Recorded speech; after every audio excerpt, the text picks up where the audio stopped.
Hi all, നമ്മളിന്ന് ആദ്യം നോക്കാനായിട്ട് പോകുന്നത് type of loads and the ഫാക്ടേഴ്സാണ്. ഓക്കെ, ഏതൊക്കെയാണ് ഒരു സ്ട്രക്ചറിൽ വരാവുന്ന ഡിഫറെൻറ്റ് ടൈപ്സ് ഓഫ് ലോഡ്സിനും അതിന് യൂസ് ചെയ്യുന്ന ഫാക്ടർ ഓഫ് സേഫ്റ്റി, അതായത് പാർഷ്യൽ സേഫ്റ്റി ഫാക്ടേഴ്സ് ഏതൊക്കെയാണെന്നുള്ളതാണ്. ഓക്കെ, പാർഷ്യൽ സേഫ്റ്റി ഫാക്ടേഴ്സ് നിങ്ങൾ ഓൾറെഡി പഠിച്ചു കഴിഞ്ഞു, അപ്പോൾ അതുകൊണ്ട് ഞാനത് എക്സ്പ്ലെയിൻ ചെയ്യുന്നില്ല.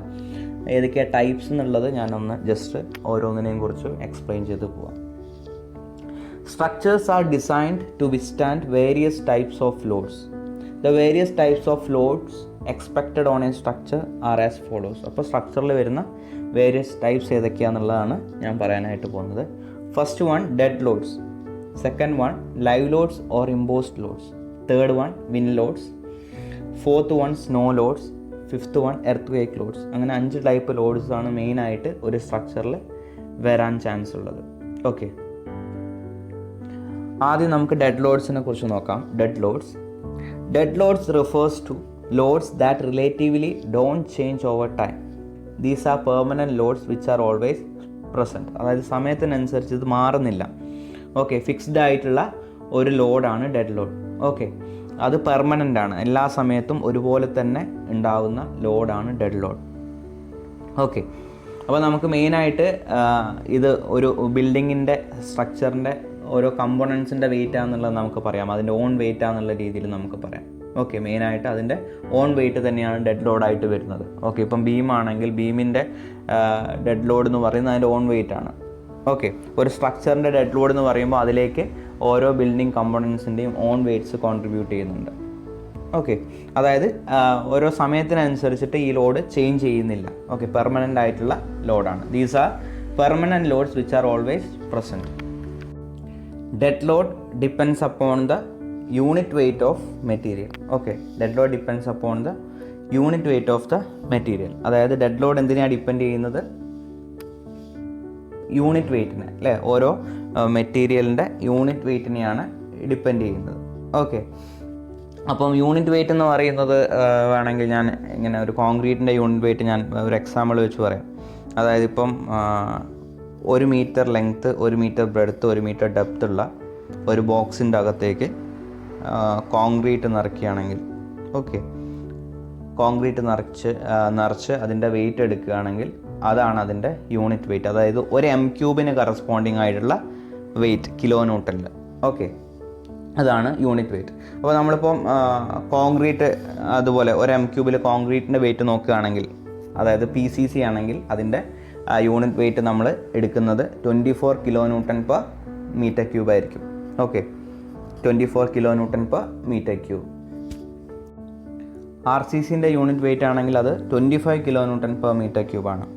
സ്റ്റീലിൻ്റെ യൂണിറ്റ് വെയിറ്റ് ആണെങ്കിൽ 78.5 കിലോ ന്യൂട്ടൺ പെർ മീറ്റർ ക്യൂബാണ്. അങ്ങനെ ഓരോ മെറ്റീരിയലിനും അതത് യൂണിറ്റ് വെയിറ്റുകളുണ്ട്. ഓക്കെ, അപ്പോൾ അത് വെച്ചിട്ടാണ് നമ്മൾ എന്ത് ചെയ്യുന്നത്? ഡെഡ് ലോഡ് കാൽക്കുലേറ്റ് ചെയ്യുന്നത്. Okay, dead load includes the self weight of walls, slabs, beams, columns, etc. and also any permanent load present in the structure. അപ്പോൾ ഡെഡ് ലോഡിൽ എന്തൊക്കെ ഇൻക്ലൂഡ് ആവുന്നുണ്ട്? വാളിൻ്റെ സെൽഫ് വെയ്റ്റ്, സ്ലാബിൻ്റെ സെൽഫ് വെയ്റ്റ്, ബീമിൻ്റെ self weight ഒക്കെ അതിൽ ഇൻക്ലൂഡ് ആവുന്നുണ്ട്.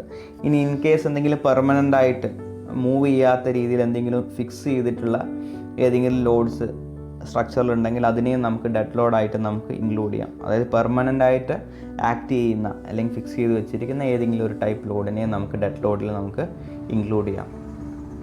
The unit weights of commonly used building materials are given in the code IS 875 Part 1. അപ്പം നമ്മൾ ഡെഡ് ലോഡ് കാൽക്കുലേറ്റ് ചെയ്യാൻ വേണ്ടിയിട്ട് യൂസ് ചെയ്യുന്ന കോഡ് IS 875 Part 1 ആണെന്നുള്ളത് ഓൾറെഡി പറഞ്ഞിട്ടുണ്ടായിരുന്നു, അല്ലേ? അപ്പം ഈ കോഡിൽ എന്താ കൊടുത്തിരിക്കുന്നത്? ഓരോ മെറ്റീരിയലിൻ്റെയും, അതായത് നമ്മൾ കൺസ്ട്രക്ഷനിൽ യൂസ് ചെയ്യുന്ന മെയിനായിട്ടുള്ള മെറ്റീരിയൽസിൻ്റെ യൂണിറ്റ് വെയ്റ്റ്സ് ആണ് കൊടുത്തിട്ടുള്ളത്. അപ്പോൾ ആ യൂണിറ്റ് വെയ്റ്റ് വെച്ചിട്ട് നമുക്ക് എന്ത് ചെയ്യാൻ പറ്റും? ഡെഡ് ലോഡ് നമുക്ക് കാൽക്കുലേറ്റ് ചെയ്യാൻ പറ്റും. യൂണിറ്റ് വെയ്റ്റ് കിട്ടിയാൽ എങ്ങനെയാണ് അതിൻ്റെ ഡെഡ് ലോഡ് കാൽക്കുലേറ്റ് ചെയ്യാം? യൂണിറ്റ് വെയ്റ്റിൻ്റെ unit kilo newton per metre ക്യൂബാണ്, അല്ലേ? അപ്പോൾ ആ യൂണിറ്റ് വെയ്റ്റ് ഇൻറ്റു ഏത് കമ്പോണൻറ്റിൻ്റെ, ഏത് സ്ട്രക്ചറൽ കമ്പോണൻറ്റിൻ്റെ ഡെഡ് ലോഡാണോ വേണ്ടത് ഇൻറ്റു എന്ത് ചെയ്താൽ മതി? അതിൻ്റെ വോളിയം ചെയ്താൽ മതി. ഓക്കെ, വോളിയം എന്ന് പറയുന്ന മീറ്റർ ക്യൂബിലാണ്. അപ്പോൾ അതിൻ്റെ കിലോ ന്യൂട്ടൺ പെർ മീറ്റർ ക്യൂബിലുള്ള അതിൻ്റെ unit weight into metre cube ചെയ്ത് കഴിഞ്ഞാൽ ആ മീറ്റർ ക്യൂബ് ക്യാൻസലായിട്ട് കിലോ ന്യൂട്ടണിൽ നമുക്ക് എന്ത് കിട്ടും? ഡെഡ് ലോഡ് കിട്ടും. ഇൻ കേസ് നിങ്ങൾക്ക് UDL ആയിട്ടാണ് ഡെഡ് ലോഡ് വേണ്ടതെങ്കിൽ ഇൻറ്റു അതിൻ്റെ ക്രോസ് സെക്ഷണൽ ഏരിയ ചെയ്താൽ മതി. ഇപ്പം ബീമിൻ്റെയാണ് എടുക്കുന്നതെങ്കിൽ ഓക്കെ, ബീമിൻ്റെ ഇപ്പം UDLന് കറസ്പോണ്ടിങ് ആയിട്ടാണ് ഡെഡ് ലോഡ് പറയുക, കിലോ ന്യൂട്ടൺ പെർ മീറ്റർ എന്നുള്ള രീതിയിൽ. അപ്പോൾ കോൺക്രീറ്റിൻ്റെ യൂണിറ്റ് വെയിറ്റ് എടുക്കുക, അതായത് 25 kilo newton per metre cube into അതിൻ്റെ cross sectional area breadth into depth ചെയ്താൽ മതി. ചെയ്ത് കഴിഞ്ഞാൽ നമുക്ക് UDLൻ്റെ ടേംസിൽ നമുക്ക് ഡെഡ് ലോഡ് നമുക്ക് കിട്ടും. ഓക്കെ, ആ രീതിയിലാണ് നമ്മൾ ഡെഡ് ലോഡ്സ് കാൽക്കുലേറ്റ് ചെയ്യുക. Okay, next type of load impose loads or live loads. Okay, live load എന്താ നിങ്ങൾക്ക് ഓൾറെഡി അറിയാം അല്ലേ? Live loads consist of all the loads which are temporarily placed on the structure. For example loads of people, furnitures, machines etcetera. Okay, അതായത് permanent അല്ലാത്ത, അതായത് move ചെയ്യുന്ന, okay, temporary ആയിട്ട് place ചെയ്തിരിക്കുന്ന എല്ലാ ലോഡും നമുക്ക്, അല്ലെങ്കിൽ ടെമ്പററി ആയിട്ട് ഒരു സ്ട്രക്ചറിൽ വരാവുന്ന ലോഡിനെയൊക്കെ നമുക്ക് ലൈവ് ലോഡായിട്ട് നമുക്ക് ഇൻക്ലൂഡ് ചെയ്യാം.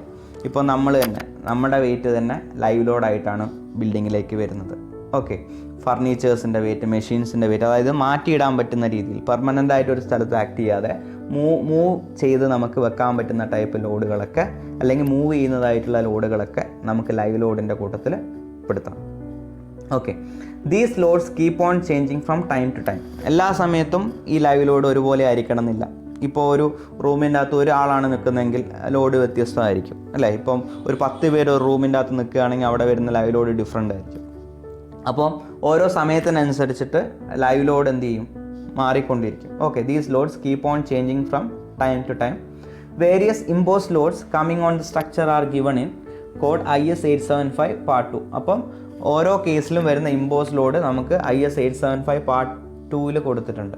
ഓക്കെ, അപ്പോൾ അതൊന്നും നമുക്ക് എടുക്കാം. അതായത് ഇപ്പം ഫോർ എക്സാമ്പിൾ ബെഡ്റൂം ആണെങ്കിൽ എത്രയാണ് അതിന് ലൈവ് ലോഡ് കൊടുക്കേണ്ടത്, അതേപോലെ തന്നെ ബാത്റൂംസ് ആണെങ്കിൽ എത്ര കൊടുക്കണം, അതേപോലെ പബ്ലിക് ബിൽഡിങ്സ് ആണെങ്കിൽ ഇപ്പോൾ സ്കൂളൊക്കെ ആണെങ്കിൽ എത്ര ലൈവ് ലോഡ് കൊടുക്കണം എന്നുള്ള ഡീറ്റെയിൽസൊക്കെ IS 875 Part 2 കൊടുത്തിട്ടുണ്ട്. The imposed loads mainly depends upon the use and capacity of the building. Impose load എന്തിനാണ് ഡിപ്പെൻഡ് ചെയ്യുന്നത്? അതിൻ്റെ യൂസിൽ എന്തിനു വേണ്ടിയിട്ടാണ് ആ ബിൽഡിംഗ് ഉണ്ടാക്കിയിട്ടുള്ളത് അല്ലെങ്കിൽ ഉണ്ടാക്കുന്നത്? റെസിഡൻഷ്യൽ പേർപ്പസിന് വേണ്ടിയാണോ, പബ്ലിക് ബിൽഡിംഗ് ആണോ? ഓക്കെ, അപ്പോൾ ആ ഒരു യൂസ് എന്തിനു വേണ്ടിയിട്ടാണെന്നും, അതുപോലെ തന്നെ കപ്പാസിറ്റി, എത്രമാത്രം ആളുകൾ വരാൻ സാധ്യതയുണ്ട്, എത്രമാത്രം ആളുകൾ മാക്സിമം വരാൻ ചാൻസ് ഉണ്ടെന്നുള്ള രീതിയിൽ. ഓക്കെ, അങ്ങനെ അതിൻ്റെ കപ്പാസിറ്റിയും അതുപോലെ തന്നെ അതിൻ്റെ യൂസും അനുസരിച്ചിട്ടാണ് ഇമ്പോസ് ലോഡ് മാറുന്നത്. ഓക്കെ, പബ്ലിക് ബിൽഡിംഗ് ആണെങ്കിൽ ഇമ്പോസ് ലോഡ്സ്, അതായത് ലൈവ് ലോഡ്സ് കുറച്ച് കൂടുതൽ കൊടുക്കേണ്ടി വരും. റെസിഡൻഷ്യൽ ബിൽഡിങ്സ് ഒക്കെ ആണെങ്കിൽ ലൈവ് ലോഡ് കമ്പാരിറ്റീവ്ലി കുറവായിരിക്കും. Okay, next type of load, wind loads. The force exerted by the horizontal component of wind is to be considered in the design of buildings. അപ്പോൾ വിൻഡിൻ്റെ horizontal component ബിൽഡിങ്ങിൽ exert ചെയ്യുന്ന force നമ്മൾ building ഡിസൈനിൽ consider ചെയ്യും. Okay, it depends upon the velocity of wind, shape and size of the building. അപ്പോൾ അതെന്തിനൊക്കെ depend ചെയ്യുന്നുണ്ട്? ആ വിൻഡിൻ്റെ സ്പീഡിനനുസരിച്ചിട്ടായിരിക്കും ആ ബിൽഡിങ്ങിലേക്ക് വരുന്ന ഹൊറിസോണ്ടൽ ഫോഴ്സ് അല്ലേ, ഹൊറിസോണ്ടലായിട്ട് വരുന്ന ഫോഴ്സ് വരിക. അതുപോലെ തന്നെ ബിൽഡിങ്ങിൻ്റെ ഷേപ്പിനത് ഡിപ്പെൻഡ് ചെയ്യും. ഓക്കെ, ബിൽഡിങ്ങിൻ്റെ ഷേപ്പ് ഏത് രീതിയിലാണ് അതിൻ്റെ റൂഫിംഗ് ഒക്കെ വന്നിട്ടുള്ളത്, അല്ലെങ്കിൽ അത് ഏത് ഷേപ്പിലാണ് ലൊക്കേറ്റ് ചെയ്തിട്ടുള്ളത്, ആ ഷേപ്പിന് എന്ത് ചെയ്യുന്നുണ്ട്? ഡിപ്പെൻഡ് ചെയ്യുന്നുണ്ട്. അതുപോലെ തന്നെ സൈസ് ഓഫ് ദ ബിൽഡിംഗ്, ആ ബിൽഡിങ്ങിൻ്റെ സൈസ്, അതായത് ഹൈറ്റ് ഡിപ്പെൻഡ് ചെയ്യുന്നുണ്ട്. ഓക്കെ, നമ്മൾ മെയിനായിട്ട് വിൻഡ് ലോഡ്സ് കൺസിഡർ ചെയ്യുക 10 മീറ്ററിൽ മേലോട്ടുള്ള ബിൽഡിങ്സിലാണ് വിൻഡ് ലോഡ്സ് നമ്മൾ കൺസിഡർ ചെയ്യുക. ഓക്കെ, അപ്പോൾ അതിൻ്റെ സൈസ് ഒരു ഇമ്പോർട്ടൻ്റ് ആയിട്ടുള്ള ഫാക്ടറാണ്. The method of calculating wind load on structure is given in the code IS 875 Part 3. അപ്പോൾ IS 875 Part 3 wind load calculate ചെയ്യേണ്ട മെത്തേഡും കാര്യങ്ങളൊക്കെ കൊടുത്തിരിക്കുന്നത്. Okay, and the last load is earth load. Earth load depends upon the place where the building is located. അപ്പോൾ earth lords എന്തിനെ depend ചെയ്യുന്നുണ്ട്? ഏത് സ്ഥലത്താണ് ബിൽഡിംഗ് വരുന്നത്, അല്ലെങ്കിൽ ബിൽഡിംഗ് ലൊക്കേറ്റ് ചെയ്തിരിക്കുന്ന ആ ഒരു സ്ഥലത്തിനെ ബേസ് ചെയ്തിട്ട് ഓക്കെ എർത്ത് ലോഡ് മാറും. അതായത് ഇപ്പോൾ നമ്മുടെ ഇന്ത്യനെ നോക്കുകയാണെങ്കിൽ ഇന്ത്യനെ 4 സോൺസ് ആയിട്ട് ഡിവൈഡ് ചെയ്തിട്ടുണ്ട് എർത്ത് വരാൻ സാധ്യതയുള്ള അനുസരിച്ചിട്ട്. അപ്പോൾ സോൺ 2, സോൺ 3, സോൺ 4, സോൺ 5 4 സോണായിട്ട് ഡിവൈഡ് ചെയ്തിട്ടുണ്ട്. അപ്പം ഓരോ സോണിനനുസരിച്ചിട്ട് ആയിരിക്കും എർത്ത് ലോഡ്സ് നമ്മൾ കൺസിഡർ ചെയ്യുക. As per IS 1893 Part 1, India is divided into 4 seismic zones. The code gives recommendation for earthquake resistant design of structures. അപ്പോൾ ഈ code earthquake resistant design of the structuresനെ കുറിച്ചാണ് പറഞ്ഞിരിക്കുന്നത്. അതെങ്ങനെയാണ് earthquake resistant ആയിട്ടുള്ള structures design ചെയ്യേണ്ടതെന്നുള്ളതൊക്കെ detail ആയിട്ട് IS 1893 Part 1 explain ചെയ്തിട്ടുണ്ട്. ഓക്കെ, അപ്പോൾ അത് ബേസ് ചെയ്തിട്ടാണ് നമ്മൾ എർത്ത് ലോഡ് ബിൽഡിങ്സിലേക്ക് കൺസിഡർ ചെയ്യാം. ഓക്കെ,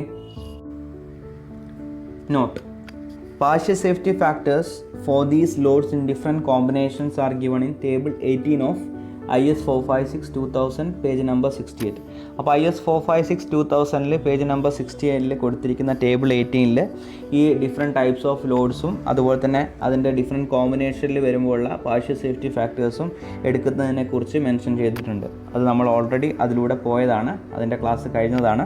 അപ്പോൾ അത് ബേസ് ചെയ്തിട്ടാണ് നമ്മൾ എന്ത് ചെയ്യുക, ഡിഫറെൻറ്റ് ലോഡ് കോമ്പിനേഷൻസിനുള്ള പാർഷ്യൽ സേഫ്റ്റി ഫാക്ടേഴ്സ് നമ്മൾ സെലക്ട് ചെയ്യുക. Next topic, limit state of collapse in bending. Okay, നിങ്ങളുടെ കോഡിൽ പേജ് നമ്പർ 69 നിങ്ങൾക്ക് ക്ലോസ് 38 നിങ്ങൾക്ക് അവിടെ കാണാനായിട്ട് പറ്റും. 38 limit state of collapse flexure എന്ന് പറഞ്ഞു കഴിഞ്ഞാൽ ബെൻഡിങ് തന്നെയാണ്. അപ്പോൾ limit state of collapse in bending. Okay, അപ്പം ഈ ഒരു ബെൻഡിങ് നമ്മൾ limit state of collapse in bending consider ചെയ്യുമ്പോൾ എടുക്കുന്ന അസംഷൻസ് ആണ് നമ്മളിനി നോക്കാനായിട്ട് പോകുന്നത്. ഓക്കെ, അപ്പോൾ ഈ ബെൻഡിങ് എന്തിനെ ബേസ് ചെയ്തിട്ട് വരുന്നതാണ്, എന്തിൻ്റെ ഡിസൈനെ ബേസ് ചെയ്തിട്ട് വരുന്നതാണ്, അതായത് ഏത് കേസിലാണ് ബെൻഡിങ് ക്രിട്ടിക്കലായിട്ട് വരുന്നത്, സ്ലാബ്സിൻ്റെയും അതുപോലെ തന്നെ ബീമിൻ്റെയൊക്കെ ഡിസൈൻ ചെയ്യുമ്പോഴാണ്. ഓക്കെ, അത് ഫെയിൽ ആവുന്നത് ബെൻഡിങ് മുഖേനയാണ് അല്ലേ. ബെൻഡിങ് മൊമെൻറ്റ് കൂടുതൽ വരുമ്പോഴാണ് അതിന് റെസിസ്റ്റ് ചെയ്യാൻ പറ്റാതെ ഫെയിൽ ആവുന്നത്. ബെൻഡിങ് മൊമെൻ്റ് ആണ് ക്രിട്ടിക്കലായിട്ട് ബീമിലും അതുപോലെ തന്നെ സ്ലാബ്സിലും വരുന്നത് അല്ലേ. അപ്പോൾ ഫ്ലെക്ചറൽ മെമ്പേഴ്സ് എന്ന് പറയുമ്പം ബീംസും സ്ലാബ്സും നമുക്ക് അതിൽ ഇൻക്ലൂഡ് ചെയ്യാം. അപ്പോൾ അതിൻ്റെ ഡിസൈനിൽ ഇൻക്ലൂഡ് ചെയ്യുന്ന അസംഷൻസ് ആണ് ഇപ്പോൾ നമ്മൾ നോക്കാനായിട്ട് പോകുന്നത്. Okay, limit state of collapse in bending, അതിൻ്റെ അസംഷൻസ് നിങ്ങളുടെ കോഡിലുള്ള കാര്യങ്ങൾ തന്നെയാണ് ഇവിടെ എക്സ്പ്ലെയിൻ ചെയ്തിരിക്കുന്നത്. കോഡിലുള്ള അതേ പോയിൻറ്റ്സ് തന്നെയാണ്. ഓക്കെ, അപ്പോൾ അസംഷൻ നമുക്ക് പോവാം. Design for the limit state of collapse in flexure അല്ലെങ്കിൽ bending shall be based on the assumptions given below. First assumption, plane sections normal to the axis remain plane after bending. Okay, അതായത് ഇപ്പം നമ്മളൊരു beam എടുത്തു കഴിഞ്ഞാൽ അതിൻ്റെ cross section cut ചെയ്ത് കഴിഞ്ഞാൽ അതിൻ്റെ ക്രോസ് സെക്ഷൻ നോക്കിക്കഴിഞ്ഞാൽ, അതായത് ബ്രെഡ്ത്തും ഡെപ്ത്തും വരുന്ന ആ ഒരു പോർഷൻ നോക്കിക്കഴിഞ്ഞാൽ ബെൻഡിങ്ങിൻ്റെ മുമ്പ് എങ്ങനെയായിരിക്കും, അത് പ്ലെയിൻ ആയിട്ട് തന്നെയായിരിക്കും നിൽക്കുക അല്ലേ. അപ്പോൾ ഇൻ കേസ് അത് ബെൻഡിങ് കഴിഞ്ഞിട്ട് നമ്മൾ അതുപോലെ തന്നെ കട്ട് ചെയ്ത് നോക്കുകയാണെങ്കിൽ അവിടെ ആ ഒരു നോർമലായിട്ടുള്ള ആ ഒരു സെക്ഷനിൽ വേറെ ചേഞ്ചുകളൊന്നും വന്നിട്ടില്ല, അത് അതേപോലെ തന്നെ ആയിരിക്കുന്നത് അല്ലേ. അപ്പോൾ plane sections normal to the axis remain plane after bending. അപ്പോൾ അതിൽ ബെൻഡിങ്ങിന് മുമ്പേയും അതുപോലെ തന്നെ ബെൻഡിങ്ങിന് ശേഷവും അത് പ്ലെയിൻ ആയിട്ട് തന്നെയാണ്, അതിൽ വേറെ ബെൻഡിങ്ങോ വേറെ ഡീവിയേഷൻസ് ഒന്നും വന്നിട്ടില്ല. അപ്പോൾ അത് നോർമലായിട്ടുള്ള ആ ഒരു സെക്ഷൻ പ്ലെയിൻ ആയിട്ട് തന്നെയാണ് ബെൻഡിങ്ങിന് മുമ്പും അതുപോലെ തന്നെ ബെൻഡിങ്ങിൻ്റെ ആഫ്റ്ററിലും നിൽക്കുക എന്നുള്ളതാണ് first assumption. Second one, maximum strain in concrete at the outermost compression fiber is taken as 0.0035 in bending. അപ്പം മാക്സിമം സ്ട്രെയിൻ കോൺക്രീറ്റിൽ വരുന്നത് 0.0035 ആണെന്നാണ് പറഞ്ഞിരിക്കുന്നത് അസംഷൻ. അപ്പോൾ അതിൽ കവിഞ്ഞു കഴിഞ്ഞാൽ അവിടെ ഫെയിലിയർ ആയിരിക്കും. 0.0035 എന്ന് പറയുന്ന സ്ട്രെയിനിന് മേലെ വന്നു കഴിഞ്ഞാൽ കോൺക്രീറ്റിന് റെസിസ്റ്റ് ചെയ്യാനുള്ള കപ്പാസിറ്റി ഇല്ല എന്നാണ് ഈ limit state of collapse in ബെൻഡിങ്ങിൻ്റെ സെക്കൻഡ് അസംഷൻ. അപ്പോൾ നിങ്ങൾ ആ പേജ് നമ്പർ 69 താഴോട്ട് നോക്കിക്കഴിഞ്ഞ് കഴിഞ്ഞാൽ നിങ്ങൾക്ക് ഫിഗർ 21 കാണാം, stress strain curve four concrete എന്ന് പറഞ്ഞിട്ട്. അപ്പോൾ അതിൽ സ്ട്രെയിനിൻ്റെ പോർഷൻ നോക്കിക്കഴിഞ്ഞ് കഴിഞ്ഞാൽ അവിടെ മാക്സിമം വാല്യൂ എന്ന് പറഞ്ഞ് കൊടുത്തിരിക്കുന്നത് നിങ്ങൾക്ക് കാണാം 0.0035 ആണ്. ഓക്കെ, അപ്പോൾ ഇതിൻ്റെ രണ്ടാമത്തെ അസംഷൻ കോൺക്രീറ്റിന് റെസിസ്റ്റ് ചെയ്യാൻ പറ്റുന്ന മാക്സിമം സ്ട്രെയിൻ അല്ലെങ്കിൽ കോൺക്രീറ്റിൻ്റെ ഔട്ടർ മോസ്റ്റ് കംപ്രഷൻ ഫൈബറിൽ വരുന്ന സ്ട്രെയിൻ എന്ന് പറയുന്നത് 0.0035 ആണ്. ഔട്ടർ മോസ്റ്റ് കംപ്രഷൻ ഫൈബർ എന്ന് പറയുന്നത് എന്താ, അതായത് കംപ്രഷൻ സോൺ എന്ന് പറയുന്നത് ന്യൂട്രൽ ആക്സിസിൻ്റെ മേലോട്ടുള്ള പോർഷനാണ് അല്ലേ. അതിൻ്റെ ഏറ്റവും എൻഡിൽ വരുന്നത് ഏറ്റവും ടോപ്പ് മോസ്റ്റ് പോയിന്റ്. അതേപോലെ ഔട്ടർ മോസ്റ്റ് ടെൻഷൻ ഫൈബർ എന്ന് പറഞ്ഞു കഴിഞ്ഞാൽ ഏറ്റവും ബോട്ടത്തിൽ വരുന്നത്. കാരണം ഒരു ബീമിൻ്റെ കേസിൽ ലോഡ് മേലെ നിന്ന് താഴോട്ട് ആക്ട് ചെയ്യുമ്പോൾ ടെൻഷൻ വരുന്നത് ബോട്ടത്തിലും കംപ്രഷൻ വരുന്നത് ടോപ്പിലുമാണ്. അപ്പം ഔട്ടർ മോസ്റ്റ് കംപ്രഷൻ സോൺ എന്ന് പറയുമ്പോൾ അല്ലെങ്കിൽ ഔട്ടർ മോസ്റ്റ് കംപ്രഷൻ ഫൈബർ എന്ന് പറയുമ്പോൾ ഏറ്റവും ടോപ്പ് മോസ്റ്റ് പോയിന്റ്. ഓക്കെ, അവിടെ വരുന്ന മാക്സിമം സ്ട്രെയിൻ എന്ന് പറയുന്നത് 0.0035 ഇൻ ബെൻഡിങ് ആണ്. Next assumption, the relationship between the compressive stress distribution in concrete and the strain in concrete may be assumed to be rectangle, trapezoid, parabola or any other shape which results in prediction of strength in substantial agreement with results of the test. അപ്പം ഈ മൂന്നാമത്തെ അസംഷനിൽ പറയുന്നത് stress strain curve, കോൺക്രീറ്റിൻ്റെ സ്ട്രെസ്സും സ്ട്രെയിനും തമ്മിലുള്ള relation അത് നമുക്ക് rectangular ആയിട്ടും trapezoid ആയിട്ടും പാരബോളിക് ആയിട്ടൊക്കെ നമുക്ക് അസ്യൂം ചെയ്യാം. അല്ലെങ്കിൽ ഏതൊരു ഷേപ്പാണോ കൺവീനിയൻറ്റ് അതിനനുസരിച്ച് നമുക്ക് അസ്യൂം ചെയ്യാം. എന്നാൽ ആ ഒരു ഡയഗ്രത്തിൽ നിന്ന് നമുക്ക് അതിൻ്റെ സ്ട്രെങ്ത്ത്, കോൺക്രീറ്റിൻ്റെ സ്ട്രെങ്ത്ത് പ്രെഡിക്റ്റ് ചെയ്യാനായിട്ട് പറ്റണം. ഓക്കെ, അതിൻ്റെ അകത്തുനിന്ന് അതിന് റെസിസ്റ്റ് ചെയ്യാൻ പറ്റുന്നതും ഓരോ സ്ട്രെയിനിന് കറസ്പോണ്ടിങ് ആയിട്ടുള്ള സ്ട്രെസ്സും അല്ലെങ്കിൽ സ്ട്രെങ്ത്തും നമുക്ക് എന്ത് ചെയ്യാൻ പറ്റണം, നമുക്ക് പ്രെഡിക്റ്റ് ചെയ്യാനായിട്ട് പറ്റണം ആ ഒരു ഷേപ്പിൻ്റെ അകത്തുനിന്ന്. ഓക്കെ, അപ്പോൾ നമ്മളിപ്പം ഈ ഫിഗർ 21 കൊടുത്തിരിക്കുന്ന സ്ട്രെസ് സ്ട്രെയിൻ കർവ് നോക്കിക്കഴിഞ്ഞാൽ അതിൻ്റെ സ്റ്റാർട്ടിങ് പോർഷനിൽ പാരബോളിക് ആയിട്ടാണ് അല്ലേ, പിന്നെയുള്ള പോർഷൻ അത് റെക്റ്റാങ്കുലർ ആയിട്ടാണ് വന്നിരിക്കുന്നത്. ഓക്കെ, അതായത് സ്ട്രെയിറ്റ് ആയിട്ടുള്ള ലൈനായിട്ടാണ് വന്നിരിക്കുന്നത്. അപ്പോൾ അതെങ്ങനെ വേണമെങ്കിലും നമുക്ക് എന്ത് ചെയ്യാം, അസ്യൂം ചെയ്യാം. റെക്റ്റാങ്കുലർ ആയിട്ടോ ട്രപ്പിസോയിഡ് ആയിട്ടോ പാരബോളിക് ആയിട്ടോ നമുക്ക് അസ്യൂം ചെയ്യാം, അല്ലെങ്കിൽ ഏതൊരു ഷേപ്പായിട്ടും നമുക്ക് അസ്യൂം ചെയ്യാം. അപ്പോൾ ആ ഒരു ഷേപ്പിൻ്റെ അകത്തുനിന്ന് നമുക്ക് സ്ട്രെങ്ത്ത് പ്രെഡിക്റ്റ് ചെയ്യാനായിട്ട് പറ്റണം എന്നുള്ളതാണ് ഇതിൻ്റെ അസംഷൻ. എങ്ങനെ ഏത് ഷേപ്പ് വേണമെങ്കിലും അസ്യൂം ചെയ്യാം, അതിൻ്റെ അകത്തുനിന്ന് നമുക്ക് സ്ട്രെങ്ത്ത് പ്രെഡിക്റ്റ് ചെയ്യാനായിട്ട് പറ്റണം. For design purposes, the compressive strength of concrete in the structure shall be assumed to be 0.67 times the characteristic strength. The partial safety factor gamma m is equal to 1.5 shall be applied in addition to this. അപ്പോൾ design പേർപ്പസിൽ കോൺക്രീറ്റിൻ്റെ compressive strength നമ്മൾ എടുക്കുന്നത് 0.67 times the characteristic strength ആയിട്ടാണ്. Okay, അതായത് ഇപ്പോൾ നമ്മൾ ഡിസൈനിലേക്ക് പോകുന്ന സമയത്ത് നേരിട്ട് ആ കോൺക്രീറ്റിനെ റെസിസ്റ്റ് ചെയ്യാൻ പറ്റുന്ന ആ സ്ട്രെങ്ത് എന്ന് പറയുന്നത് ക്യാരക്ടറിസ്റ്റിക് കംപ്രസീവ് സ്ട്രെങ്ത് ആണെന്ന് പറഞ്ഞ് നമ്മൾ എടുക്കില്ല. ഇപ്പോൾ ഇവിടെ ഈ ഒരു ബെൻഡിങ്ങിൻ്റെ കേസിലുള്ള അസംഷൻ എന്ന് പറയുന്നത് കോൺക്രീറ്റിനെ റെസിസ്റ്റ് ചെയ്യാൻ ക്യാരക്ടറിസ്റ്റിക് കംപ്രസീവ് സ്ട്രെങ്ത് ഫുള്ളായിട്ട് പറ്റില്ല. ആ ക്യാരക്ടറിസ്റ്റിക് കംപ്രസീവ് സ്ട്രെങ്ത്തിൻ്റെ 0.67 ടൈംസ് മാത്രമേ ഈ കോൺക്രീറ്റിന് റെസിസ്റ്റ് ചെയ്യാൻ പറ്റുള്ളൂ എന്നുള്ള രീതിയിൽ നമ്മൾ എടുക്കാം. ഓക്കെ, അതിന് റെസിസ്റ്റ് ചെയ്യാനുള്ള കപ്പാസിറ്റി എന്ന് പറയുന്നത് 0.67 ടൈംസ് ക്യാരക്ടറിസ്റ്റിക് സ്ട്രെങ്ത് ആണെന്നുള്ള രീതിയിൽ എടുക്കും. എന്നിട്ട് അത് വെച്ച് നിർത്തില്ല, അതിൻ്റെ കൂടെ നമ്മൾ ആ മെറ്റീരിയലിൻ്റെ പാർഷ്യൽ സേഫ്റ്റി ഫാക്ടറും കൂടി അപ്ലൈ ചെയ്യും. അതായത് 0.67 ഡിവൈഡഡ് ബൈ 1.5 ചെയ്യും. ഓക്കെ, അപ്പം 0.446 FCK എന്ന് പറഞ്ഞ് നമുക്ക് കിട്ടും. ആ വാല്യൂ വെച്ചിട്ടാണ് നമ്മൾ ഡിസൈൻ ചെയ്യുന്നത് കോൺക്രീറ്റ്. ഓക്കെ, അപ്പോൾ അത്രമാത്രം അത് സേഫ് ആയിട്ടാണ് ഈ ഒരു limit state of collapse in ഫ്ലക്ചറിൽ വരുന്ന അസംഷൻ പറയുന്നത്. Okay, for design purposes, the compressive strength of concrete in the structure shall be assumed to be 0.67 times the characteristic strength. ആദ്യം എന്ത് ചെയ്യും, അതിൻ്റെ കംപ്രസീവ് സ്ട്രെങ്ത്ത് 0.67 ടൈംസേ, അതായത് ഇപ്പോൾ FCK ആണ് ക്യാരക്ടറിസ്റ്റിക് കംപ്രസീവ് സ്ട്രെങ്ത് എങ്കിൽ 0.67 FCK അതിന് റെസിസ്റ്റ് ചെയ്യാൻ പറ്റുള്ളൂ എന്നുള്ള രീതിയിൽ എടുക്കും. എന്നിട്ട് എന്ത് ചെയ്യുമെന്ന് വെച്ചാൽ അതിൻ്റെ കൂടെയാണ് നമ്മൾ മെറ്റീരിയലിനുള്ള പാർഷ്യൽ സേഫ്റ്റി ഫാക്ടർ അപ്ലൈ ചെയ്യുന്നത്. 0.67 ഡിവൈഡഡ് ബൈ 1.5 ചെയ്തിട്ട് കിട്ടുന്ന വാല്യൂ, അതായത് 0.446 FCK കോൺക്രീറ്റിന് റെസിസ്റ്റ് ചെയ്യാൻ പറ്റുന്ന സ്ട്രെങ്ത് എന്ന് പറഞ്ഞിട്ട് നമ്മൾ ഡിസൈൻ ചെയ്യും. Okay, fourth one, the tensile strength of concrete is ignored. കോൺക്രീറ്റിൻ്റെ ടെൻസൈൽ സ്ട്രെങ്ത് ഫുള്ളായിട്ടും കൺസിഡർ ചെയ്യുന്നില്ല. ഓക്കെ, അതായത് തീരെ ടെൻസൈൽ സ്ട്രെങ്ത് ഇല്ല എന്നുള്ള രീതിയിലാണ് നമ്മൾ ഈ ഒരു limit state of collapse in ഫ്ലക്ചറിൽ നമ്മൾ അസ്യൂം ചെയ്യുന്നത്. ഓക്കെ, അപ്പോൾ അത്രമാത്രം സേഫ് ആവുകയാണ് അവിടെ ചെയ്യുന്നത്. കാരണം കോൺക്രീറ്റിന് ടെൻസൈൽ സ്ട്രെങ്ത് റെസിസ്റ്റ് ചെയ്യാനുള്ള കപ്പാസിറ്റി ഉണ്ട്, അതായത് വളരെ കുറവാണെന്നേ ഉള്ളൂ. അതായത് നമ്മൾ ഒരു ഇക്വേഷൻ FCK ഇപ്പോൾ 20 ആണെങ്കിൽ അതിൻ്റെ tensile strength is equal to 0.7 √FCK, അതായത് 0.7 × √20 എന്നുള്ള രീതിയിൽ നമുക്ക് എടുക്കാനായിട്ട് പറ്റും അല്ലേ. ആ ഒരു ഇക്വേഷൻ നമ്മൾ ഓൾറെഡി പഠിച്ചതാണ്.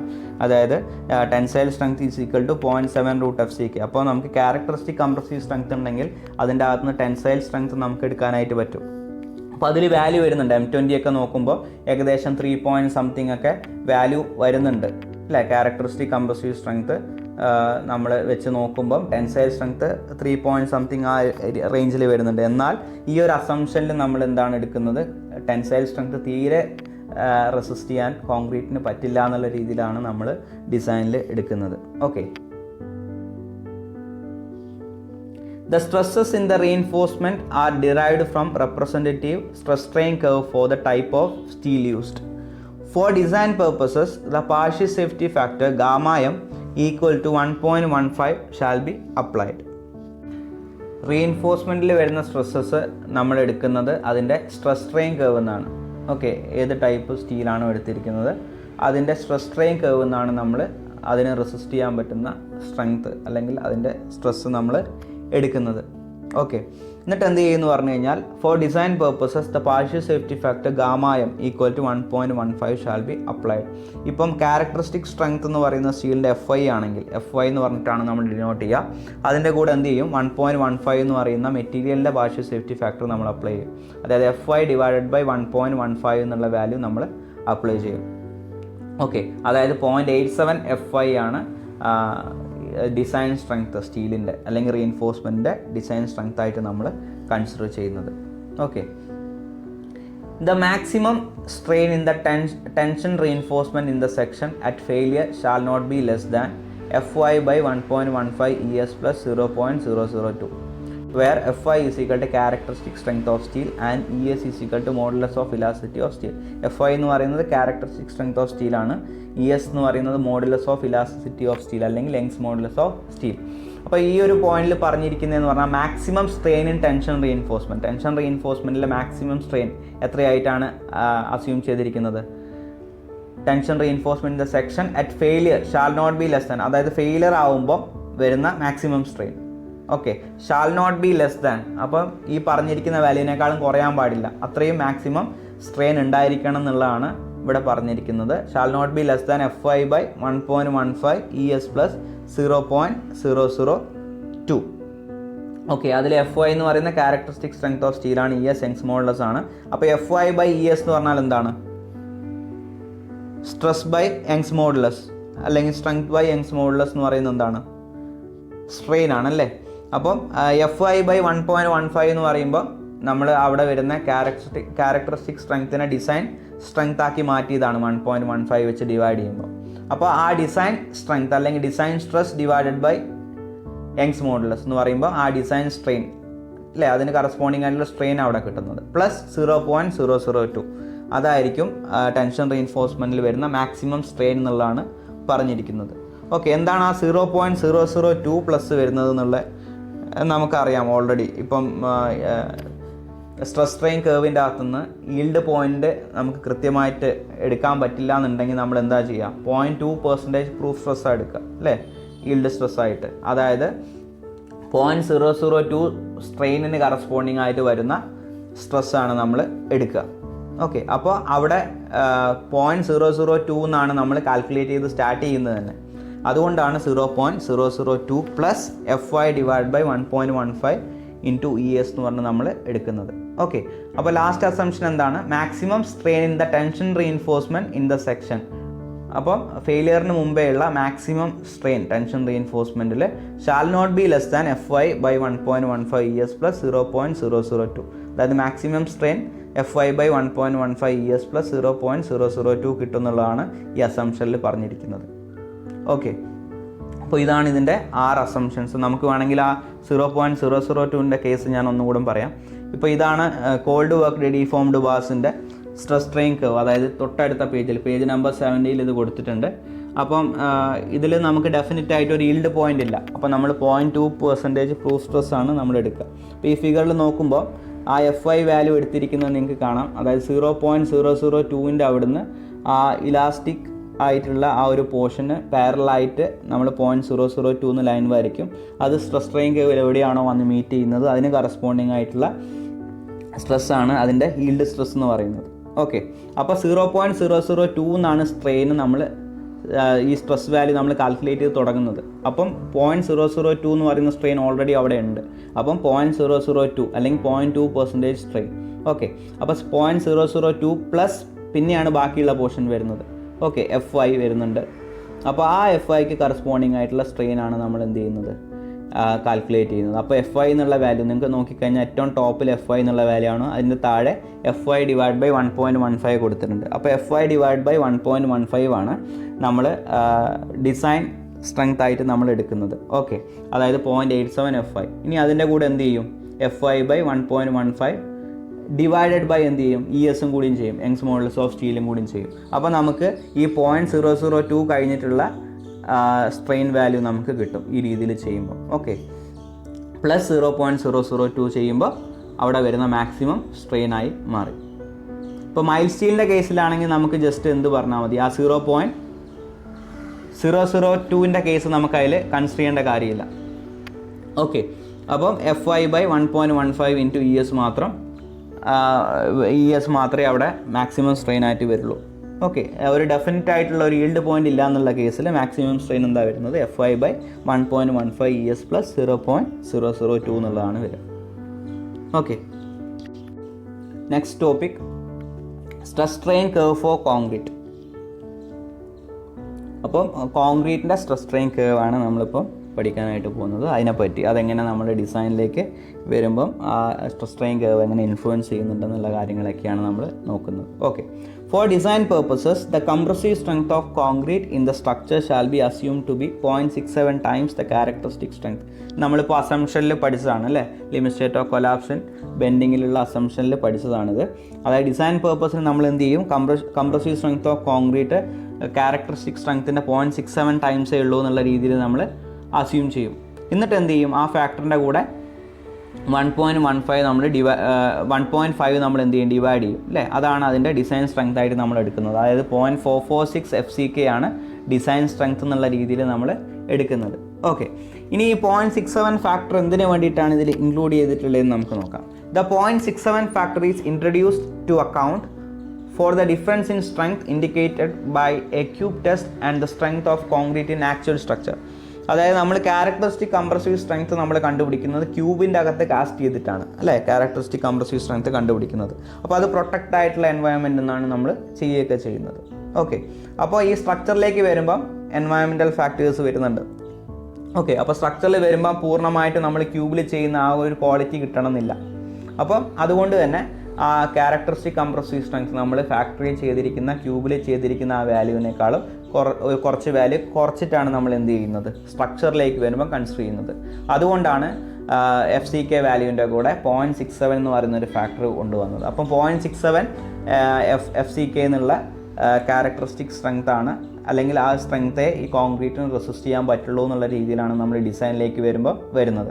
അതിനുശേഷം അതിനെന്ത് ചെയ്യും, അതിനെ ഡിസൈൻ സ്ട്രെങ്ത് ആക്കി മാറ്റും. ഡിസൈൻ സ്ട്രെങ്ത് ആക്കി മാറ്റുന്നത് എങ്ങനെയാണ്, പാർഷ്യൽ സേഫ്റ്റി ഫാക്ടർ ഗാമായം അതിലേക്ക് അപ്ലൈ ചെയ്യും. The partial safety factor gamma m is equal to 1.5 shall be applied in addition to this. അപ്പോൾ ഇതിൻ്റെ കൂടെ അഡീഷണലായിട്ട് മെറ്റീരിയലിൻ്റെ പാർഷ്യൽ സേഫ്റ്റി ഫാക്ടർ 1.5 വെച്ചിട്ട് നമ്മൾ എന്ത് ചെയ്യും, ഡിവൈഡ് ചെയ്യും. അതായത് 0.67 FCK ഡിവൈഡഡ് ബൈ 1.5 ചെയ്തിട്ടാണ് ഡിസൈനിൽ കൺസിഡർ ചെയ്യുന്നത്. അപ്പോൾ അത്രമാത്രം സേഫ് ആവും അവിടെ ചെയ്യുന്നത്. ഓക്കെ, മെറ്റീരിയൽ സ്ട്രെങ്ത്തിൻ്റെ കേസിൽ അത്രമാത്രം സേഫ്റ്റി ലിമിറ്റ് സ്റ്റേറ്റ് മെത്തേഡിൽ കൺസിഡർ ചെയ്യുന്നുണ്ട്. The initial portion of the curve is parabolic. നമ്മൾ നേരത്തെ ആ കോഡിൽ ഫിഗർ നോക്കാൻ ഞാൻ പറഞ്ഞിരുന്നു. ഇനീഷ്യൽ പോർഷൻ എങ്ങനെയാണ്, പാരബോളിക് ആയിട്ടാണ് വരുന്നത്. ആഫ്റ്റർ എ സ്ട്രെയിൻ ഓഫ് 0.002 ആ ഫിഗർ നിങ്ങൾ നോക്കിക്കോളൂ. 0.002 സ്ട്രെയിൻ എത്തിക്കഴിഞ്ഞ് കഴിഞ്ഞാൽ അവിടെ സ്ട്രെസ് എന്തായി, കോൺസ്റ്റൻ്റ് ആയി. സ്ട്രെസ് പിന്നീട് ഇൻക്രീസ് ചെയ്യുന്നില്ല. Okay, after a strain of 0.002 the stress becomes constant with increasing load. അപ്പോൾ ലോഡ് ഇൻക്രീസ് ചെയ്യുന്നതിനനുസരിച്ചിട്ട് സ്ട്രെസ് ഇൻക്രീസ് ചെയ്യുന്നില്ല, കോൺസ്റ്റൻ്റ് ആയിട്ടുണ്ട് 0.002 സ്ട്രെയിൻ എത്തിയതിനു ശേഷം. Until a strain of 0.0035 is reach and here the concrete is assumed to have failed. അപ്പം 0.0035 എത്തുന്നവരെ, ആ strain എത്തുന്നത് വരെ സ്ട്രെസ്സിൻ്റെ വാല്യൂ മാറുന്നില്ല, അത് കോൺസ്റ്റൻ്റ് ആയിട്ട് തന്നെ കണ്ടിന്യൂ ചെയ്യും. എന്നാൽ 0.0035 ശേഷം നമ്മൾ കൺസിഡർ ചെയ്യുന്നില്ല. കാരണം നമ്മൾ അസ്യൂം ചെയ്യുന്നത് 0.0035 സ്ട്രെയിനിന് ശേഷം കോൺക്രീറ്റ് ഫെയിൽ ആവുന്നുള്ളതാണ്. ഓക്കെ, അപ്പോൾ നമുക്കതിൻ്റെ ഫിഗർ നോക്കാം. ഇതാണ് stress strain curve four concrete. അപ്പോൾ നിങ്ങൾ കോഡിലുള്ള അതേ ഫിഗർ തന്നെയാണ്. അപ്പം സ്റ്റാർട്ടിങ്ങിൽ അത് 0 സ്റ്റാർട്ട് ചെയ്ത് പാരബോളിക് ആയിട്ട് വേരി ചെയ്ത് സ്ട്രെയിൻ 0.002 എത്തുന്നവരെ അത് പാരബോളിക് ആയിരുന്നു. ആ സ്ട്രെയിൻ കഴിഞ്ഞതിന് ശേഷം ലോഡ് ഇൻക്രീസ് ചെയ്യുന്നുണ്ടെങ്കിലും ആ സ്ട്രെയിൻ ഇൻക്രീസ് ചെയ്യുന്നുണ്ടെങ്കിലും ഇതിൻ്റെ സ്ട്രെസ് വാല്യൂവിൽ മാറ്റം വന്നിട്ടില്ല. അത് കണ്ടിന്യൂ ചെയ്ത് പോവുക ചെയ്തിട്ടുള്ളത്. അതായത് കോൺസ്റ്റൻ്റ് ആയിട്ട് തന്നെ ആ ഒരു സ്ട്രെസ് വാല്യൂ പോവുകയാണ് ചെയ്യുന്നത്. ഓക്കെ, അതിൽ വേരിയേഷൻ വരുന്നില്ല സ്ട്രെയിൻ 0.002 ശേഷം. അപ്പോൾ നമുക്ക് ഈ ഫിഗറിൽ കാണിച്ചിട്ടുണ്ട് FCK എന്ന് പറഞ്ഞ് കാണിച്ചിട്ടുണ്ട്. ഓക്കെ, അപ്പോൾ ഈ FCK വരുന്നതെന്ന് പറഞ്ഞാൽ ഐഡിയലൈസ്ഡ് കേവ് ആണ്. അതായത് ക്യൂബിന് കറസ്പോണ്ടിങ് ആയിട്ടുള്ള ഐഡിയലൈസ്ഡ് കേവ് ആണിത്. കാരണം നമ്മൾ സ്ട്രക്ചറിലേക്ക് വരുമ്പം ഈ ഒരു ക്യാരക്ടറിസ്റ്റിക് സ്ട്രെങ്ത് നമുക്ക് കിട്ടണമെന്നില്ല. ഓക്കെ, അപ്പോൾ അതുകൊണ്ട് നമ്മൾ എന്ത് ചെയ്യും, നമ്മൾ വേണ്ടുന്ന ഫാക്ടേഴ്സൊക്കെ കൊടുത്തിട്ട് നമ്മൾ ഡിസൈൻ ചെയ്യുമ്പോൾ സേഫ് ആവുന്ന രീതിയിലേക്ക് നമ്മൾ മാറ്റുന്നതാണ്. അപ്പം ഈ ഒരു കേവ് ഫസ്റ്റ് ടോപ്പിൽ കാണിച്ചിരിക്കുന്ന കേവ് എന്ന് പറയുന്നത് ഐഡിയലൈസ്ഡ് കേവ് ആണ് ഫോർ കോൺക്രീറ്റ് ഇൻ ക്യൂബിന് കറസ്പോണ്ടിങ് ആയിട്ടുള്ള ഐഡിയലൈസ്ഡ് കേവ് ആണ്.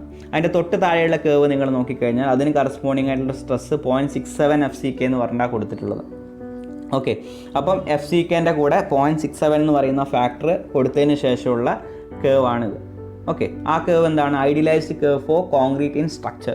ആ സ്ട്രക്ചറിന് കറസ്പോണ്ടിങ് ഉണ്ട്. ആ ക്യൂബിൽ നിന്ന് സ്ട്രക്ചറിലേക്ക് വരുമ്പോൾ നമ്മൾ എടുക്കുന്ന ആ ഒരു കേവാണ്. ഓക്കെ, അപ്പം 0.67 FCK ആ ഒരു സ്ട്രക്ചറിന് റെസിസ്റ്റ് ചെയ്യാൻ പറ്റുള്ളൂ എന്നുള്ള രീതിയിലാണ് നമ്മൾ ഡിസൈൻ ചെയ്യുമ്പം എടുക്കുക. ഓക്കെ, എന്നിട്ട് എന്ത് ചെയ്യും, അതിനെ ഒന്നും കൂടി നമ്മൾ മെറ്റീരിയലിൻ്റെ പാർഷ്യൽ സേഫ്റ്റി ഫാക്ടറും കൂടി അതിൻ്റെ കൂടെ അപ്ലൈ ചെയ്യും. അപ്പോൾ നമുക്ക് 0.446 FCK എന്ന് പറഞ്ഞ് നമുക്ക് കിട്ടും. അതാണ് നിങ്ങൾക്ക് ഇവിടെ ഈ ഒരു ഫിഗർ ഏറ്റവും താഴെ കാണുന്ന കേവ്, ഡിസൈൻ കേവ് എന്ന് പറയും. ഡിസൈന് കറസ്പോണ്ടിങ് ആയിട്ട് എടുക്കുന്ന കേവാണ്. അപ്പം 0.67 FCK divide by gamma M അവിടെ ചെയ്തിട്ടുള്ള നിങ്ങൾക്ക് കാണാം. അതിൻ്റെ വാല്യൂ 0.446 FCK. ഓക്കെ, അപ്പോൾ ഈ 3 കേവ് എന്തൊക്കെയാണ്? ഒന്ന് idealised curve for concrete in ക്യൂബിന് കറസ്പോണ്ടിങ് ആയിട്ട്. അപ്പോൾ അതിൻ്റെ മാക്സിമം വാല്യൂ എത്രയാണ്? സ്ട്രെസ്സിൻ്റെ FCK എന്നുള്ളതാണ്. അതായത് ഫുള്ളായിട്ടുള്ള ക്യാരക്ടറിസ്റ്റിക് കംപ്രസീവ് സ്ട്രെങ്ത് തന്നെ അതിനുണ്ടാവും. പക്ഷേ രണ്ടാമത്തെ കേസിൽ സ്ട്രക്ചറിലേക്ക് വരുമ്പോൾ ആ ഫുൾ ക്യാരക്ടറിസ്റ്റിക് കംപ്രസീവ് സ്ട്രെങ്ത് നമ്മൾ ക്യൂബിൽ ചെയ്യുന്ന, അതായത് ഫാക്ടറിയിലൊക്കെ ചെയ്യുന്നതിന് ഉണ്ടാവില്ല. അപ്പോൾ അതുകൊണ്ട് ഒരു ഫാക്ടർ 0.67 നമ്മൾ അതിൻ്റെ കൂടെ കൊണ്ടുവരും. അപ്പം 0.67 FCK ആണ് സ്ട്രക്ചറിലേക്ക് വരുമ്പോൾ ഉള്ള ക്യാരക്ടറിസ്റ്റിക് സ്ട്രെങ്ത് എന്നുള്ള രീതിയിൽ നമ്മൾ എടുക്കും. അല്ലെങ്കിൽ സ്ട്രെങ്ത് എന്നുള്ള രീതിയിൽ അതിനെ റെസിസ്റ്റ് ചെയ്യാൻ പറ്റുന്ന സ്ട്രെങ്ത് എന്നുള്ള രീതിയിൽ നമ്മൾ എടുക്കും. എന്നാൽ ഡിസൈൻ ചെയ്യുമ്പം കുറച്ചും കൂടി സേഫ് ആവാൻ വേണ്ടിയിട്ട് നമ്മൾ മെറ്റീരിയലിൻ്റെ പാർഷ്യൽ സേഫ്റ്റി ഫാക്ടർ 1.5 എന്നുള്ളത് ഇതിൻ്റെ കൂടെ നമ്മൾ ഇൻക്ലൂഡ് ചെയ്യും. അതാണ് നിങ്ങൾക്ക് ഏറ്റവും താഴെയുള്ള കേവിൽ കാണാനായിട്ട് പറ്റുന്നത്. അപ്പോൾ അതിൻ്റെ മാക്സിമം സ്ട്രെസ്സിൻ്റെ വാല്യൂ എന്ന് പറയുന്നത് 0.67 FCK divide by gamma M, അതായത് 1.5 വെച്ച് ഡിവൈഡ് ചെയ്യും. അപ്പം 0.446 FCK എന്ന് പറഞ്ഞാൽ നമുക്ക് കിട്ടും. ഓക്കെ, ഇതാണ് നമ്മുടെ കോൺക്രീറ്റിൻ്റെ stress strain curve. Next one, stress strain curve for reinforcing steel. Okay, ഇത് ഓൾറെഡി നിങ്ങൾ നോക്കിയതാണ്. നമ്മൾ മുന്നമേയുള്ള ടോപ്പിക്സിലൊക്കെ സ്ട്രെസ് സ്ട്രെയിൻ കർവിൻ്റെ കേസ് നമ്മൾ ഓൾറെഡി പറഞ്ഞിട്ടുണ്ട്. എന്നാലും നമുക്കൊന്നും കൂടെ നോക്കാം. From stress strain curve for reinforcing steel characteristic strength of reinforcement is assessed. അപ്പോൾ സ്ട്രെസ് സ്ട്രെയിൻ കർവിൻ്റെ അകത്ത് നമുക്ക് സ്റ്റീലിൻ്റെ ക്യാരക്ടറിസ്റ്റിക് സ്ട്രെങ്ത് നമുക്ക് അസസ് ചെയ്യാൻ പറ്റും, കണ്ടുപിടിക്കാനായിട്ട് പറ്റും. അപ്പം ഈൽഡ് പോയിൻ്റ് അല്ലേ, ഈൽഡ് പോയിൻറ്റിന് കറസ്പോണ്ടിങ് ആയിട്ടുള്ളതാണ് ക്യാരക്ടറിസ്റ്റിക് സ്ട്രെങ്ത്. അല്ലെങ്കിൽ ഈൽഡ് ലോവർ ഈൽഡ് പോയിൻ്റ് അല്ലെങ്കിൽ ഏറ്റവും താഴ്ന്ന ഈൽഡ് ചെയ്ത് തുടങ്ങുന്ന ആ ഒരു സ്ട്രെസ്സാണ് നമ്മുടെ ക്യാരക്ടറിസ്റ്റിക് സ്ട്രെങ്ത് ഓഫ് സ്റ്റീൽ എന്ന് പറയുന്നത്, അല്ലെങ്കിൽ റീഇൻഫോഴ്സ്മെൻറ്റ് എന്ന് പറയുന്നത്. ഓക്കെ, അപ്പോൾ അത് നമുക്ക് കണ്ടുപിടിക്കാനായിട്ട് പറ്റും. For mild steel the value of characteristic strength is taken as yield stress. അപ്പോൾ മൈൽഡ് സ്റ്റീലിൽ നമുക്ക് ഡയറക്റ്റ് ആ ഈൽഡ് സ്ട്രെസ്സിൻ്റെ വാല്യൂ അസസ് ചെയ്യാൻ പറ്റും. കാരണം there will be A distinct yield point. ഒരു ഈൽഡ് പോയിന്റ് നമുക്ക് പ്രോപ്പറായിട്ട് മൈൽഡ് സ്റ്റീലിൻ്റെ കേസിൽ ഫൈൻഡ് ഔട്ട് ചെയ്യാൻ പറ്റും. അപ്പോൾ ആ മിനിമം ഈൽഡ് പോയിന്റ് നമുക്ക് ക്യാരക്ടറിസ്റ്റിക് സ്ട്രെങ്ത് ആയിട്ട് നമുക്ക് എടുക്കാനായിട്ട് പറ്റും. Okay, for high strength bars, ഇപ്പോൾ മൈൽഡ് സ്റ്റീൽ എന്ന് പറയുന്നത് എന്താ, FE 250 ഗ്രേഡ് വരുന്നത് അല്ലേ. അതിൻ്റെ ക്യാരക്ടറിസ്റ്റിക് സ്ട്രെങ്ത് എന്ന് പറയുന്നത് 250 Nm², ആയിരിക്കും. For high strength bars FE 415, FE 500 etc. the yield point is not distinct. Hence, characteristic strength is taken as 0.2% proof stress. അപ്പോൾ ഹൈ സ്ട്രെങ്ത് ബാസിൻ്റെ കേസ് എടുക്കുകയാണെങ്കിൽ FE 415 അതുപോലെ FE 500 ഒക്കെ വരുമ്പോൾ, അതായത് ക്യാരക്ടറിസ്റ്റിക് സ്ട്രെങ്ത് 415 Nm², അതുപോലെ തന്നെ 500 Nm² ഒക്കെ വരുന്ന കേസിൽ അതിൽ ഡിസ്റ്റിങ്ക്റ്റ് ആയിട്ട് ഒരു ഈൽഡ് പോയിൻ്റ് ഉണ്ടാവില്ല. ഓക്കെ, അപ്പോൾ അത് നമ്മൾ എങ്ങനെയാണ് കാൽക്കുലേറ്റ് ചെയ്തത്? 415 Nm² ആണ്, 500 ആണ് വരുന്നത് എന്നുള്ളത് എങ്ങനെയാണ് കാൽക്കുലേറ്റ് ചെയ്തിട്ടുള്ളത്? അതായത് 0.2% പ്രൂഫ് സ്ട്രെസ് ആണ് അല്ലേ. അതായത് 0.002 സ്ട്രെയിനിന് കറസ്പോണ്ടിങ് ആയിട്ട് നമ്മൾ കണ്ടുപിടിക്കുന്ന വാല്യൂ ആണ് നമ്മൾ ഈൽഡ് സ്ട്രെസ് ആയിട്ട് നമ്മൾ കൺസിഡർ ചെയ്യുന്നത്, അല്ലെങ്കിൽ ക്യാരക്ടറിസ്റ്റിക് സ്ട്രെങ്ത് ആയിട്ട് നമ്മൾ കൺസിഡർ ചെയ്യുന്നത്. അപ്പോൾ അതെങ്ങനെയാണ് കാൽക്കുലേറ്റ് ചെയ്യുന്നത് ഓൾറെഡി നമ്മൾ മുന്നത്തെ ക്ലാസ്സുകളിൽ എക്സ്പ്ലെയിൻ ചെയ്തതാണ്. ഓക്കെ, അപ്പോൾ അത് ക്ലിയർ ആണോ? Next one, the design strength of steel is equal to FY divided by 1.15, that is 0.87 FY. അപ്പം സ്റ്റീലിൻ്റെ ഡിസൈൻ സ്ട്രെങ്ത് എന്ന് പറയുന്നത് ഡിസൈൻ ചെയ്യുമ്പോൾ നമ്മൾ പൂർണ്ണമായിട്ടും ഈ FY ആ ക്യാരക്ടറിസ്റ്റിക് സ്ട്രെങ്ത് റെസിസ്റ്റ് ചെയ്യുന്നുള്ള രീതിയിൽ എടുക്കുന്നില്ല. ആ മെറ്റീരിയലിൻ്റെ കൂടെ ഒരു പാർഷ്യൽ സേഫ്റ്റി ഫാക്ടർ നമ്മൾ അപ്ലൈ ചെയ്യും. അതായത് 1.15 എന്ന് പറയുന്ന സ്റ്റീലിന് കറസ്പോണ്ടിങ് ആയിട്ടുള്ള പാർഷ്യൽ സേഫ്റ്റി ഫാക്ടർ നമ്മൾ അപ്ലൈ ചെയ്യും. അപ്പോൾ FY ഡിവൈഡ് ബൈ 1.15 ചെയ്തിട്ട് ഡിസൈൻ സ്ട്രെങ്ത് ഓഫ് സ്റ്റീൽ എന്നുള്ളത് 0.87 FY എന്ന് പറഞ്ഞിട്ടാണ് നമുക്ക് കിട്ടുന്നത്. അപ്പം 250 FY 250ൻ്റെ ഡിസൈൻ സ്ട്രെങ്ത് എന്ന് പറയുന്നത് 0.87 ഇൻറ്റു 250. ഓക്കെ, ആ വാല്യൂ ആയിരിക്കും മൈൽഡ് സ്റ്റീലിൻ്റെ ഡിസൈൻ സ്ട്രെങ്ത്. അതേപോലെ 415 സ്റ്റീലാണെങ്കിൽ 0.87 ഇൻറ്റു 415. 500ൻ്റെ ആണെങ്കിൽ 0.87 ഇൻറ്റു 500 ആയിരിക്കും ഡിസൈൻ സ്ട്രെങ്ത് ആയിട്ട് നമ്മൾ ഡിസൈൻ ചെയ്യുമ്പോൾ കൺസിഡർ ചെയ്യാം.